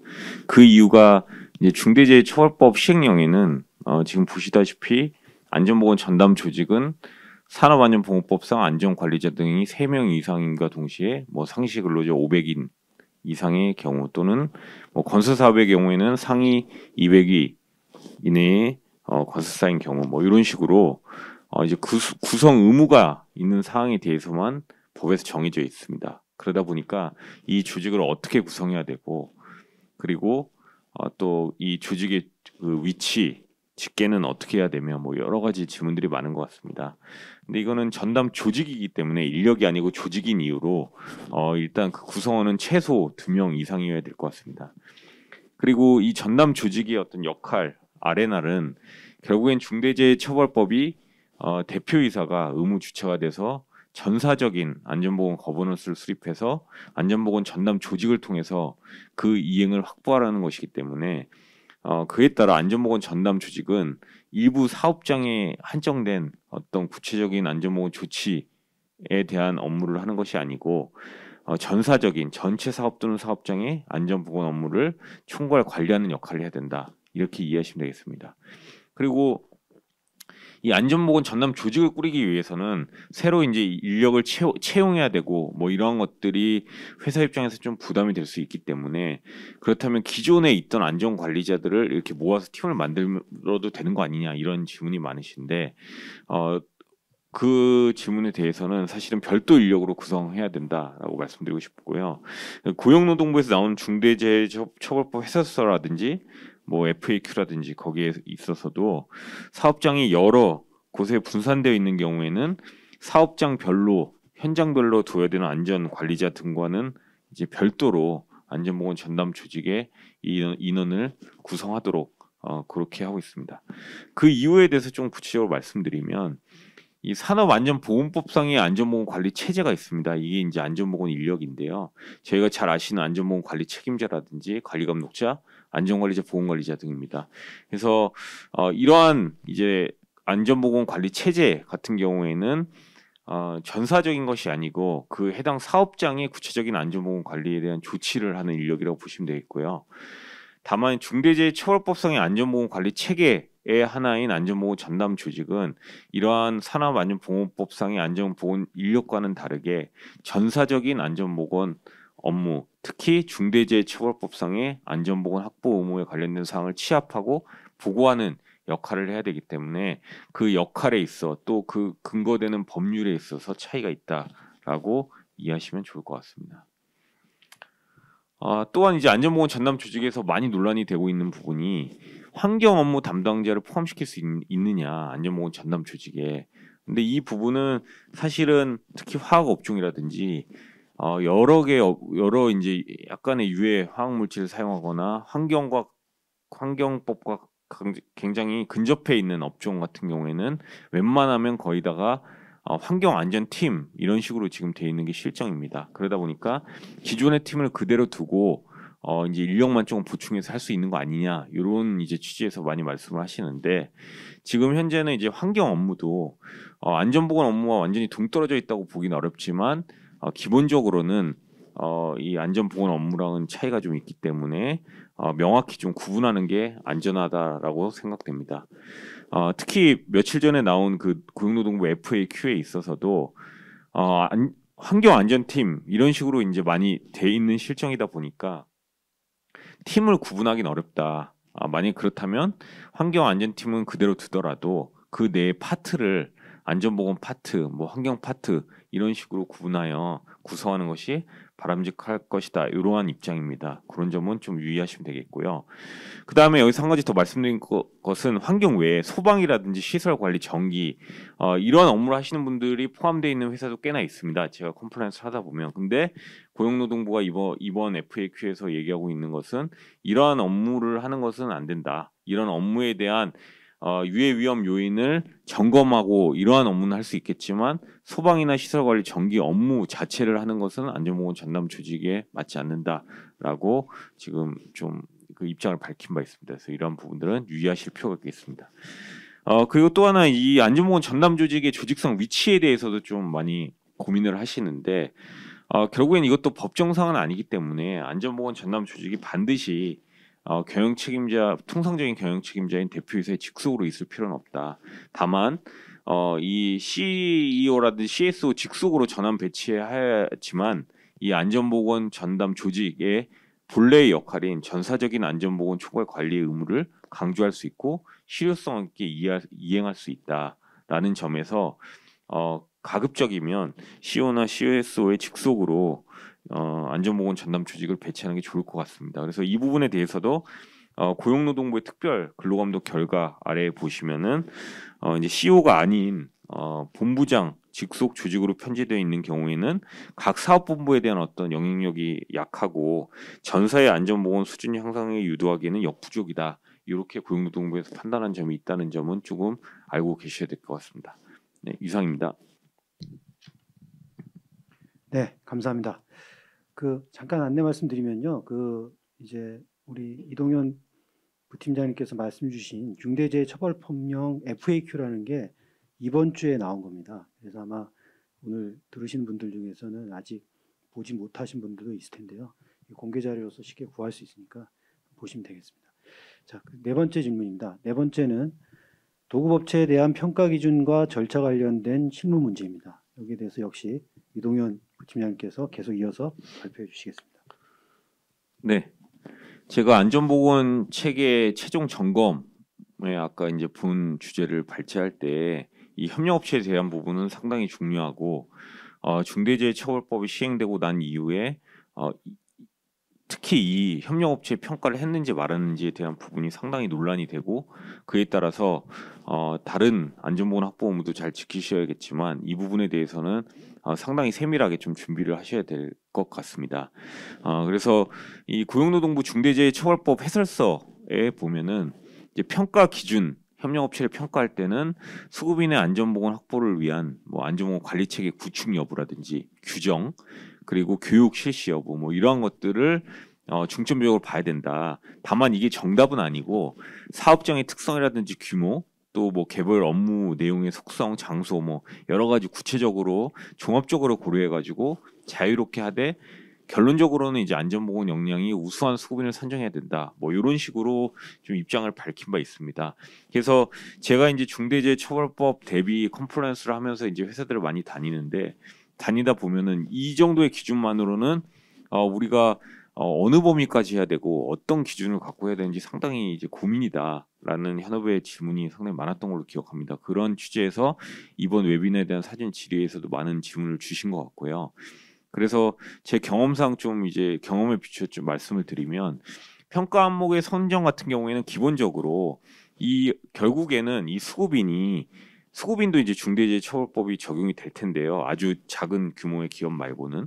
그러면 이 수급인이 자체적인 안전보건 활동을 할 수 있는 수준이 되느냐가 가장 중요할 것이고, 그런 측면에서 안전보건 관리 체계 구축 여부에 대한 부분도 조금 신경을 쓰셔야 될 것 같고, 나름대로의 규정을 가지고 위험성 평가 등을 실시하고 있는지, 그리고 산업재해율은 어떻게 되는지, 그리고 안전보건 교육은 제대로 하고 있는지, 이런 부분에 대해서는 기본적으로 보셔야 될 것 같고요. 당연히 이 도급 작업에 대해서 어떤 전문적인 역량이나 경험이 있는지에 대한 부분은 항목에 구성하셔서 보셔야 될 것 같습니다.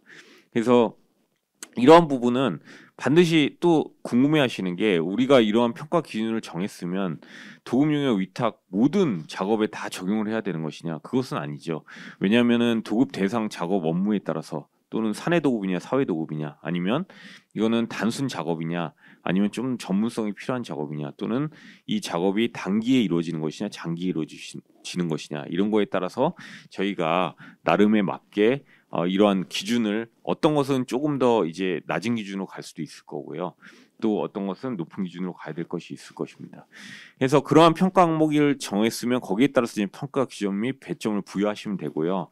그래서 아래 제가 예시를 든 것처럼 이 부분은 애초에 이게 사실 신설됐기보다는 산업안전보건법상의 적격 수급인 선정 의무는 이미 있어 왔습니다. 그리고 거기에 따른 고용노동부가 배포한 적격 수급인 선정 매뉴얼이 있기 때문에 거기를 참고하셔가지고 그 중대재해처벌법상 중요한 지금 제가 말씀드린 요소들과 거기에 나와 있는 이제 기준들을 좀 혼합하셔가지고 이런 평가표를 만드는 건 어렵지 않을 것 같습니다. 그래서 이렇게 배점을 부여하고, 그렇다면 그 평가 결과를 적용을 어떻게 할 것이고 절차는 어떻게 할 것이냐에 대해서 말씀드리면, 그 부분은 결국엔 평가 항목별로 득점 합계에 따라서 이제 정해진 점수에 미달하는 업체에 대해서는 당연히 이제 그 계약을 하지 않는 그런 결정을 하셔야 될 것 같고요. 만약에 우수한 업체, 왜냐면 이게 선정뿐만이 아니라 이제 뭐 건설 공사 같은 경우는 준공에 대한 어떤 평가일 수도 있고, 아니면은 연에 한 번 정기 평가일 수도 있습니다. 그래서 그런 평가 점수에 따라서 일단 기존의 입찰 등록의 풀에서 뺀다거나, 아니면 넣는다거나, 아니면 지금 주력, 주요, 일반, 예비 뭐 이런 식의 등급을 통해서 이제 구분을 해 놓는다거나, 이것이 중요할 것 같고요. 무엇보다도 평가 결과 미흡한 수급인에 대해서는 안전보건 관리에 대한 적정 수준을 확보하기 위한 방안을 제출케 한다거나, 뭐 계약 종료 후에 재평가하는 그런 환류 체계를 마련하는 것이 중요할 것 같습니다.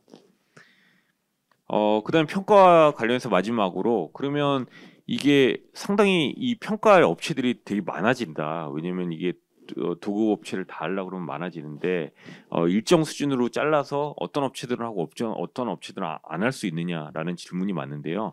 기본적으로 이제 중대재해처벌법 시행령 제4조 9호, 그러니까 협력업체 평가에 대한 시행령은 단서 규정을 달고 있지는 않습니다. 따라서 저희가 도급 용역 위탁 준 업체라면 일단은 기본적으로 다 하셔야 된다, 이렇게 보셔야 되고요.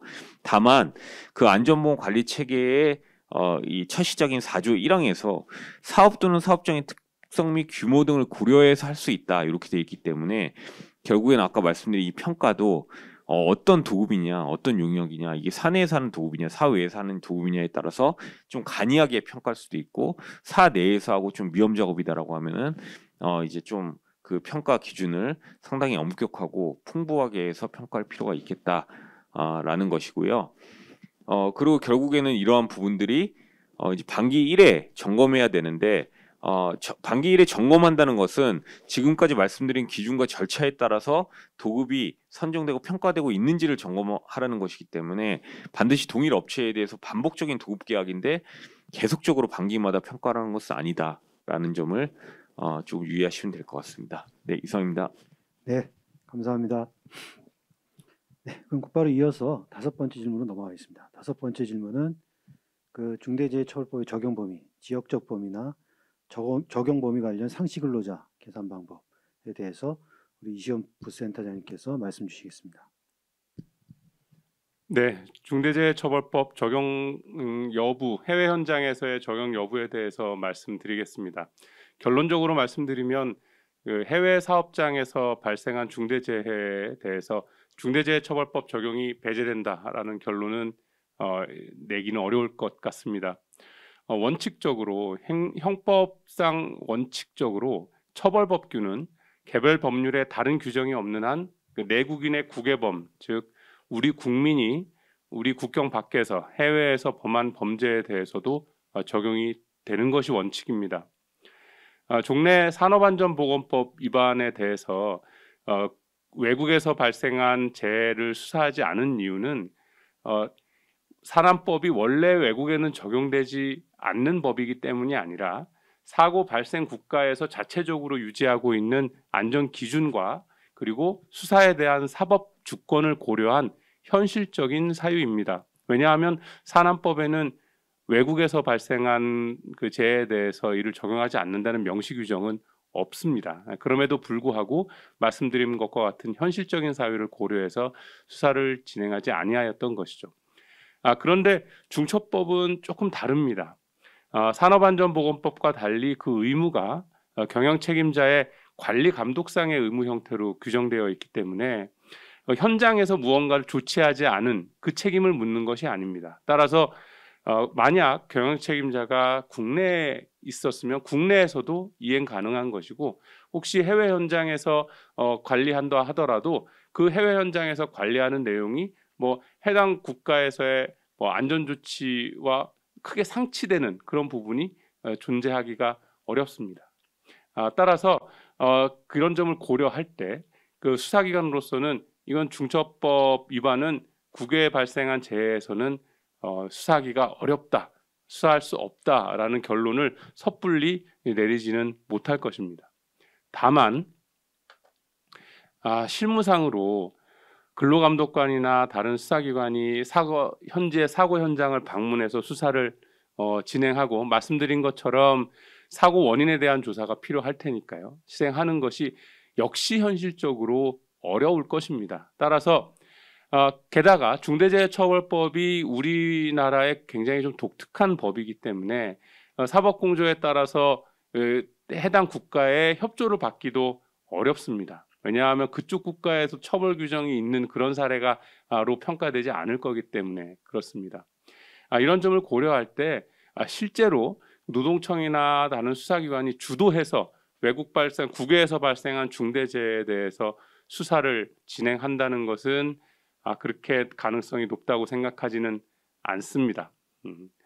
다만 해외 현장에서 발생한 사고에 대해서 경영책임자가 어떠한 안전보건 조치를 안전보건 확보 의무나 안전보건 조치가 미흡한 점이 있었다라는 것을 구체적인 증거와 함께 누군가 고소 고발한다면 수사기관은 고소 고발을 받은 이상 수사를 진행해야 합니다. 이론적으로 국외에서 발생한 재해이기 때문에 중처법 대상이 아니다라는 결론은 법리상 낼 수가 없는 것이고 고소 고발이 있다면 수사를 어느 정도 진행하고 그 수사 진행 결과에 따라서 결론을 낼 수밖에 없는 그런 상황이 초래될 것으로 사료가 됩니다. 다음으로 그 상시근로자와 관련한 적용 범위 쟁점입니다. 지금 그 법문상에는 중대산업재해에 대해서는 상시근로자 5명 미만 사업 또는 사업장은 제외하고 있고 부칙의 경과 규정에서는 상시근로자 50인 미만 사업 또는 사업장에 대해서는 3년 그러니까 내후년에까지 적용을 유예하고 있습니다. 여기서 상시근로자를 어떻게 계산할 것인가의 문제인데요. 슬라이드에서 보시는 바와 같이 기간에 정함이 없는 근로계약을 체결한 근로자, 기간제 근로자, 일용 근로자는 당연히 포함됩니다. 또한 파견 근로자에 대해서도 파견 근로자는 사용사업주의 근로자로 포함해서 계산하는 것이 사업의 규모를 실질로 판단해야 한다는 측면에서 적정하다고 사료됩니다. 다만 도급, 용역, 위탁 등을 행한 제3자의 근로자는 상시 근로자에 포함되지 않습니다. 그런데 상시 근로자 수라는 것은 변동이 가능한 것이기 때문에 혹시 법 시행일인 27일 이후에 상시 근로자 수가 변동될 때 어떻게 적용할 것인가라는 문제가 제기될 수밖에 없는데요. 1월 27일 이후 1월 27일 당시에는 50인에 이르지 못했는데 1월 27일 이후에 상시 근로자가 50인 이상이 된 경우라면 그때부터 중대재해처벌법이 적용된다고 보겠습니다. 그런데 중대재해처벌법 시행 이래는 50인이었는데 중대재해 발생 이래 상시 근로자가 50명 미만이다. 이 경우에는 형벌법규의 엄격 해석의 원칙에 비추어서 이 처벌 적용 대상은 되지 않고 계속 그 50인 이상 50인 미만이 유지가 된다면 내후년에 이르러서 처벌법규는 적용이 될 것이다라고 말씀드리겠습니다. 다만 그리고 또 한 가지 유의하실 것은 도급인이 중처법 적용 대상인 근로자 수의 요건을 갖춘 이상 수급인이 비록 중처법상 요건에 준수의 요건을 갖추지 못한다 하더라도 도급인은 수급인 종사자들에 대해서까지 중대재해처벌법상 각종 안전보건 확보 의무를 이행해야 한다는 점은 유의를 부탁드립니다. 네, 이상입니다. 감사합니다. 이제 마지막 질문입니다. 마지막 질문은 그 중대재해 발생 시에 어떻게 대응해야 되느냐, 종합적인 대응이 중요하다는 점을 좀 강조드리고자 구성을 해봤습니다. 이시원 부센터장님께서 말씀을 해주시겠습니다.